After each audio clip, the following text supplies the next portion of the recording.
कृतयोगी रोगग्रस्त झाले सर्व जीव त्रस्त वैद्य भुवनी रोगांचे अस्त करी समस्त सुखी आत्री.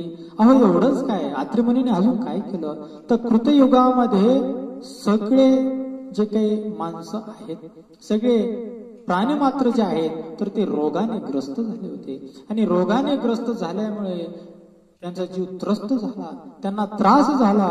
तर त्यावेळेस वैद्य होऊन, डॉक्टर होऊन आत्री मुनींनी काय केलं, सगळे जे काही रोग आहेत ना तर त्या कृतयुगातील सर्व रोग त्या ठिकाणी त्यांनी दूर केले, तोडून लावले. आणि अशा पद्धतीनं सगळ्या जनता जनार्दनाला, सर्व प्राणी मात्राला रोगातून मुक्त करून सगळ्यांना सुखी करणारे असे आत्री ऋषी आहेत.